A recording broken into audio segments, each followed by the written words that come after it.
안녕하세요. 이번에는 음식에 대해서 말씀드리겠습니다. 음식을 가려 먹는데 가장 좋은 방법은 무엇일까요? 평소에 어떤 음식을 먹으면 소화가 안 되거나 설사를 하는 경우가 있습니다. 그럼 그 음식은 나에게 맞지 않는 것이므로 안 드시는 게 좋습니다. 이런 반응은 몸이 자신을 지키려는 현상입니다. 야생동물은 자신에게 맞지 않은 음식은 절대로 먹지 않습니다. 호랑이나 사자는 아무리 배가 고파도 풀을 뜯어 먹지 않습니다. 음식을 가려 먹는데 가장 좋은 방법은 어떤 음식이 소화가 안 되거나 불편한 반응이 나타나면 그 음식을 먹지 않는 것입니다. 아무리 좋은 음식도 나에게 맞지 않으면 그것은 내 몸에 독이 됩니다. 사람이 음식을 먹는 이유는 음식물을 통해 영양분을 얻어 생명활동을 유지하기 위함입니다. 그런데 음식이 가진 영양소도 중요하지만 음식의 작용과 성질도 매우 중요하다고 생각합니다. 그러면 어떻게 가려서 먹어야 하는지 우리가 가장 많이 먹는 주식인 곡류부터 하나씩 알아보겠습니다. 우선 쌀부터 알아보겠습니다. 일반적으로 곡류는 약간 차이는 있지만 소화 기능을 돕고 기운이 나게 하는 작용이 있습니다. 그래서 주식으로 먹는 음식이 되었습니다. 쌀에 대하여 동의보감에는 이렇게 기록되어 있습니다. 성질은 평하며 맛은 달면서 약간 쓰다고 했습니다. 형성이란 차지도 덥지도 않다는 뜻입니다. 독이 없다는 것은 작용이 완만하다는 의미입니다. 또 위기를 편안하게 하고 살이 찌게 하며 소화기를 따뜻하게 한다고 했습니다. 그리고 설사를 멈추며 기운을 돋고 가슴에 열을 없앤다고 합니다. 위는 소화를 담당하는 매우 중요한 장기입니다.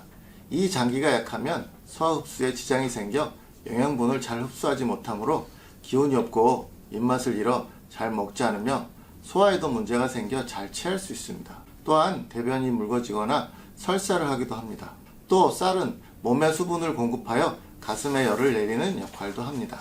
그러므로 쌀은 소화기가 약한 사람에게 좋은 음식입니다. 옛날에는 음식이 부족하고 소화기가 약한 사람들이 많았는데 지금은 음식이 풍부하고 사람들의 소화 기능이 좋아서 이제는 비만을 걱정하는 시대가 되었습니다. 비만으로 인해 혈압과 당뇨가 생기게 됩니다. 쌀은 백미, 흑미, 현미, 발화현미 등이 있습니다. 일반적으로 대부분의 식물은 껍질의 작용이 강합니다. 그래서 약재 중에는 껍질을 많이 사용하고 있습니다. 현미는 그래서 백미에 비해서 소화기를 돕는 작용이 강합니다. 그 의미는 성질이 백미보다 더 따뜻하다는 것입니다. 소화기는 밥솥처럼 일정한 온도를 유지해야 소화를 시킬 수 있습니다. 그러니까 소화를 돕는다는 의미는 낮아진 온도를 높인다는 것입니다. 그래서 소화가 잘 안 되는 사람은 찬 음식을 먹지 말라고 하는 것입니다. 찬 음식을 먹으면 위가 음식을 따뜻하게 만들어 소화시켜야 되는데 위가 약한 사람은 그렇게 하지 못해서 소화가 잘 안 되는 것입니다. 반대로 위가 더운 체질은 더운 음식을 먹으면 위가 더워져서 속이 쓰릴 수 있습니다. 그래서 현미를 먹으면 속이 쓰리다고 하는 경우가 있습니다. 왜냐하면 현미는 위를 따뜻하게 하기 때문입니다. 요즘 건강을 위해 현미를 드시는 분들이 많은데요. 몸이 차고 소화 기능이 약한 사람에게는 좋습니다. 그리고 식사량을 줄이고 비만을 위해서 현미를 먹는 경우도 있는데 현미의 작용을 볼 때 별로 좋은 방법이 아니라고 생각합니다. 비만이 물론 몸의 기능이 나빠져서 나타나기도 하지만 대부분 소화 기능이 좋아서 식사량이 많은 사람들에게 나타나는데 현미는 소화기를 돕는 작용이 있기 때문에 입맛이 더 나게 할 수 있어서 다이어트에 도움이 되지 않을 수도 있습니다. 그 다음 발화현미는 한의학에서 도화라고 하여 소화를 돕는 약재로 사용하고 있습니다. 본초 강목에 도화는 곡류, 밀가루, 모든 과일의 식적을 소화시킨다고 하였습니다. 식적이란 소화가 안 된 음식이 쌓여 있는 것을 말합니다. 그러니까 잘 체하는 사람에게 적합합니다.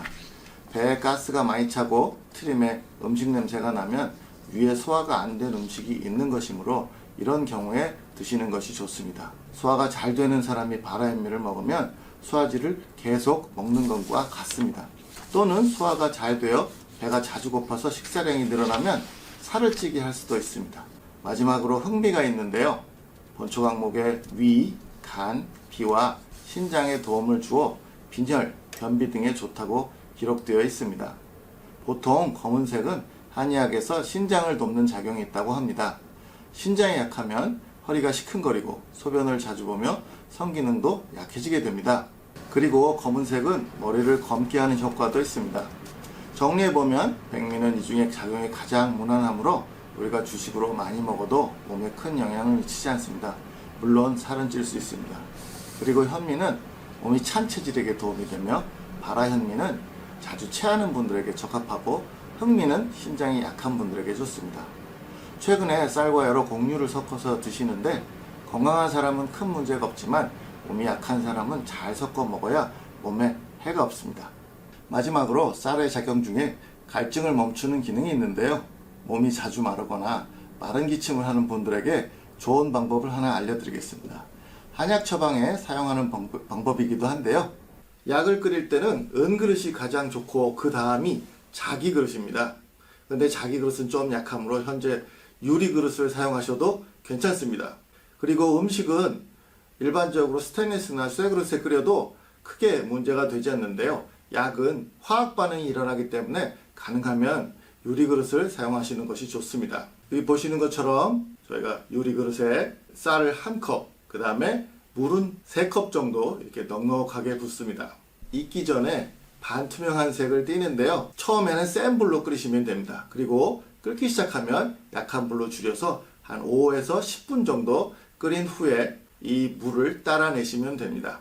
자, 이제 다 끓었습니다. 이 물을 컵에 따르면 이렇게 뽀얗게 하얀 색깔을 띠는데요. 이 물을 하루에 3번 식전에 복용하시면 몸에 수분을 보충하는 데 많은 도움을 받으실 겁니다. 그리고 이 남은 쌀은 다 익지 않았으므로 드시지 않는 게 좋습니다. 항상 건강하세요.